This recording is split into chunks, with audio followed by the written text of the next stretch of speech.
یہ صورت آل عمران ہے۔ آل عمران کا معنی ہوتا ہے عمران کی اولاد۔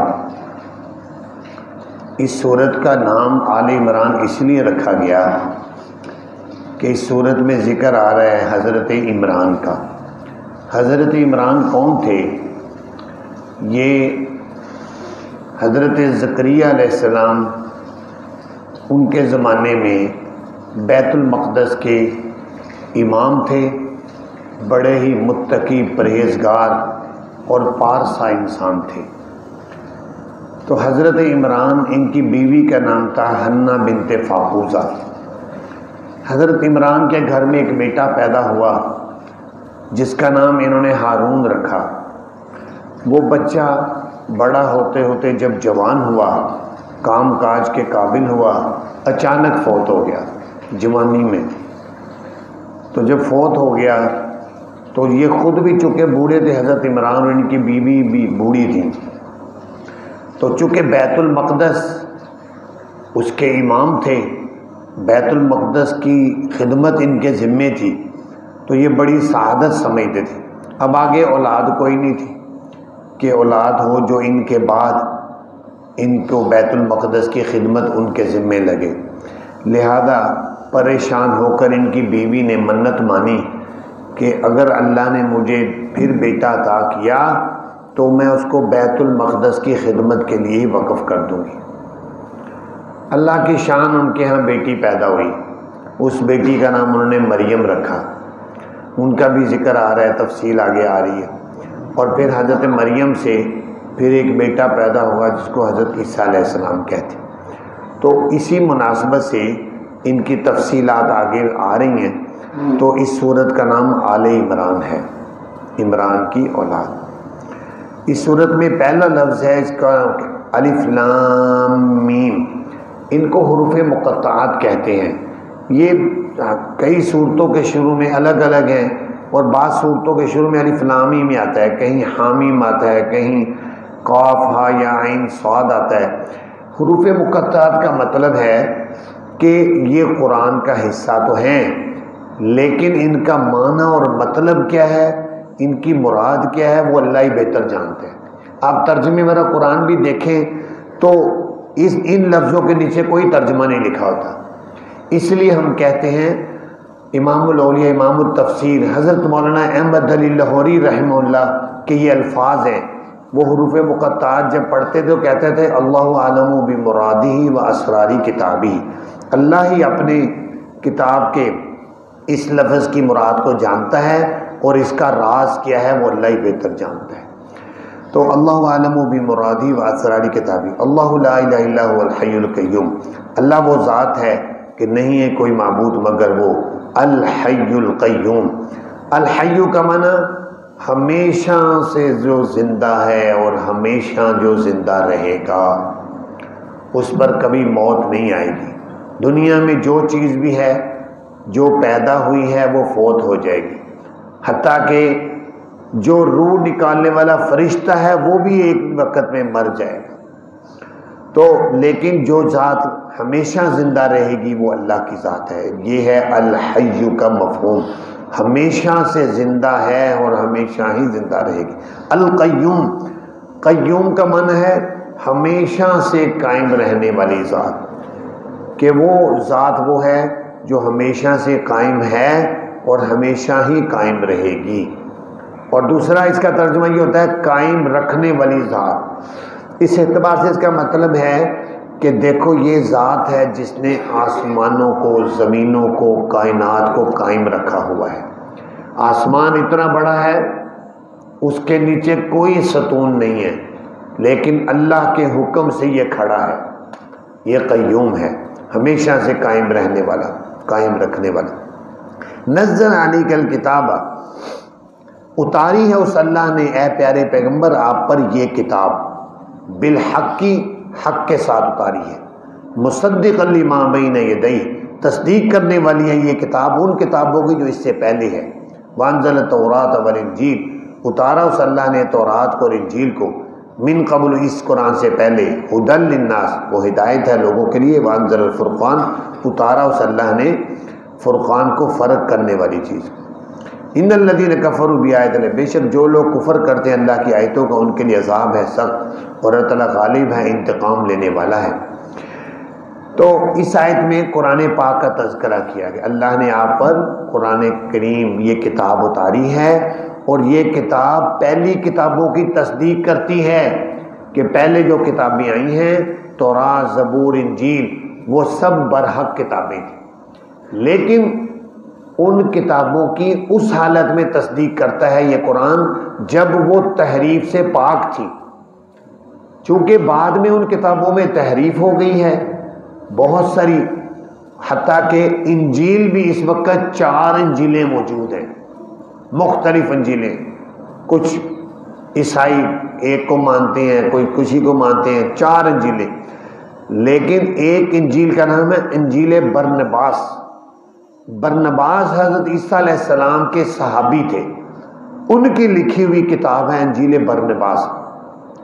تو یہ کتاب انجیل برنباس اگرچہ اس میں بھی تحریف ہوئی ہے، لیکن انگریز جو ہے عیسائی اس کا انکار کرتے ہیں کہ انجیل برنباس غلط ہے، باقی صحیح ہے۔ ہم ان سے سوال کرتے ہیں کہ انجیل برنباس تو خود عیسیٰ علیہ السلام کے صحابی نے لکھی ہے، تو وہ تم کیوں غلط کہتے ہو، جبکہ دوسری جو 3 انجیلیں ہیں وہ ان کے تابعین نے لکھی ہیں؟ تو جو صحابی لکھ رہے تم کہہ رہے ہو غلط ہے، اور جو تابعی لکھ رہے کہہ رہے صحیح ہے، یہ کیا رسول ہے؟ اصل بات یہ نہیں ہے، وہ اصل بات نہیں بتاتے۔ اصل بات یہ ہے انجیل برنباس میں یہ لکھا ہوا ہے کہ عیسیٰ علیہ السلام نے کہا مجھے لوگ خدا کا بیٹا قرار دیں گے، کفر اور شرک کریں گے، لیکن آقا دو جہاں نبی پاک صلی اللہ علیہ وسلم میرے بعد آئیں گے اور وہ میری صفائی پیش کریں گے۔ یہ انجیل برنباس میں عبارت موجود ہے، اور اب انہوں نے وہ بھی ختم کر دی ہے، لیکن سن 1901 کے بعد جو چھپی ہے انجیل برنباس، اس میں انہوں نے عبارت حذف کر دی، لیکن اس سے پہلے کی جو چھپی ہوئی آج بھی موجود ہیں اس کے نسخے، ان میں یہ عبارت موجود ہے۔ تو قرآن پاک تصدیق کرتا ہے پہلی کتابوں کی، لیکن جو تحریف سے پاک تھی۔ اللہ تعالیٰ فرما رہے ہیں بہرحال وہ تورات اور انجیل وہ ہدایت تھی لوگوں کے لیے، پھر اللہ نے فرقان اتارا، فرقان کا معنی فرق کرنے والا، یعنی قرآن پاک۔ تو حضرت صلی اللہ علیہ وسلم کے پاس آگے جو آیات آ رہی ہیں پھر اس کی تفصیل آگے آئے گی۔ ایک وفد آیا سن 9 ہجری میں، اس وفد کا نام ہے وفد نجران، عیسائیوں کا وفد تھا، 60 آدمیوں پر مشتمل یہ وفد تھا۔ آپ سیرت کی کتابیں پڑھیں گے تو اس میں اس وفد نجران کی تفصیلات موجود ہیں۔ سن 9 ہجری میں یہ وفد آیا، اس نے آ کر آنے کی وجہ یہ تھی کہ فتح مکہ ہونے کے بعد ہر طرف اسلام کا جھنڈا لہرانے لگ گیا، اور یہودیوں کو ذلیل و رسوا کر کے مدینے سے نکال دیا گیا تھا۔ عیسائیوں نے سوچا کہ اب ہم اگر اسلام قبول نہیں کریں گے تو ہم لڑ نہیں سکتے مسلمانوں سے، لہذا ہمیں خود چل کے نبی پاک صلی اللہ علیہ وسلم سے بات کرنی چاہیے کہ ہم عیسائی ہی رہنا چاہتے ہیں، آپ جو ٹیکس لگانا چاہتے ہیں ہمارے اوپر لگا لیں۔ لہذا یہ 60 آدمیوں کا وفد آیا اور مدینہ منورہ میں نبی پاک صلی اللہ علیہ وسلم سے ملاقات کی۔ جب آپ صلی اللہ علیہ وسلم سے ملاقات ہوئی تو آپ نے بات چیت ہوئی ان سے، اور انہوں نے کہا کہ ہم عیسائی رہنا چاہتے ہیں اور ہم ٹیکس دیں گے جو بھی ہے۔ اس طریقے سے باتیں ہوتے ہوتے ایک پادری، ان کے چونکہ وفد میں پادری بھی تھے، عام لوگ بھی تھے، بڑے سیاسی لیڈر بھی تھے، پڑھے لکھے لوگ انہوں نے بھیجے۔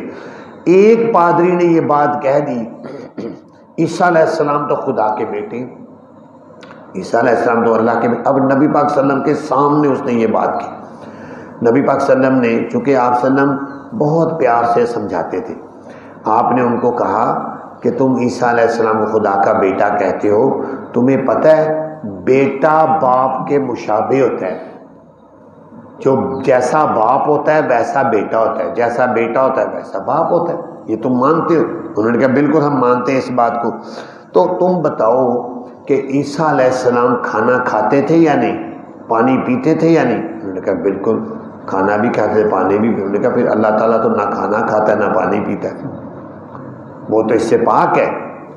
اور تم بتاؤ کہ عیسیٰ علیہ السلام ایک نہ ایک دن فنا ہوں گے، ختم ہوں گے یا نہیں؟ انہوں نے کہا بالکل۔ عیسیٰ علیہ السلام، انہوں نے کہا، نبی پاک نے فرمایا اللہ تعالیٰ پر تو کبھی فنا نہیں آئے گی، وہ ہمیشہ سے زندہ ہے اور ہمیشہ زندہ رہے گا۔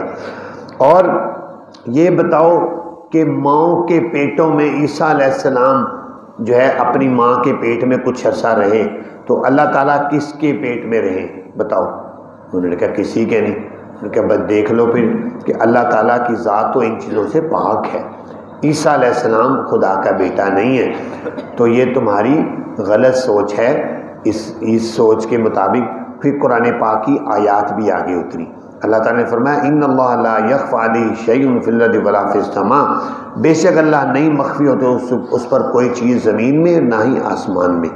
هو الذی یصورکم فی الارحام کیف یشاء، وہ اللہ ہی وہ ذات ہے جو صورتیں بناتا ہے تمہاری رحموں میں جیسے چاہتا ہے۔ لا الہ الا هو العزیز الحکیم، نہیں ہے کوئی معبود مگر وہ اللہ، وہی غالب ہے، حکمت والا ہے۔ کہ اللہ کی ذات، قرآن پاک میں اللہ تعالیٰ کے بارے میں 3 لفظ بھی آئے ہیں، الخالق، البارئ، المصور۔ خالق کا معنی پیدا کرنے والا، لیکن بزرگان دین کہتے ہیں اس میں مادہ تولید کو پیدا کرنے والا مراد ہے، کہ یعنی جس مادے سے مخلوق کو پیدا کرتا ہے اس کو بھی، اس کا خالق بھی اللہ ہے۔ البارئ کا معنی کون سی جنس کو بنانے والا ہے، کہ یہ انسان ہے، جنات ہیں، جانور ہیں، کیڑے مکوڑے ہیں، کیا ہیں، اس کو بھی اللہ ہی بناتے ہیں۔ پھر المصور، صورتیں بنانے والا ہے کہ ہر مخلوق کی صورت کیسی ہوگی۔ انسان ہے، ہر انسان اس کی شکل علیحدہ ہے، ہر انسان کے حالانکہ ناک ہیں، آنکھیں ہیں، چہرہ ہے، ہاتھ پاؤں سب کچھ ہے، لیکن اللہ کی قدرت ہے کہ وہ جس کی جیسی صورت بناتا ہے دوسرے کی صورت اس سے ڈیفرنٹ ہوتی ہے، علیحدہ ہوتی ہے، یہ اس کی قدرت ہے۔ تو فرمایا وہ اللہ وہ ذات ہے جو صورتیں بناتا ہے تمہاری رحموں میں، کہ بچے ابھی رحم میں ہوتے ہیں وہیں اللہ تعالیٰ صورت بنا دیتے ہیں کیف یشاء، جیسے چاہتے ہیں۔ لا الہ الا هو العزیز الحکیم، نہیں کہ معبود مگر وہ اللہ جو غالب ہے، حکمت والا ہے۔ آگے بھی اسی وفد نجران کے سوالات کے کچھ جوابات اور ان کی تفصیلات آگے آ رہی ہیں۔ اللہ تعالیٰ سے دعا ہے اللہ تعالیٰ ہمیں قرآن پاک کو سمجھنے کی توفیق عطا فرمائے۔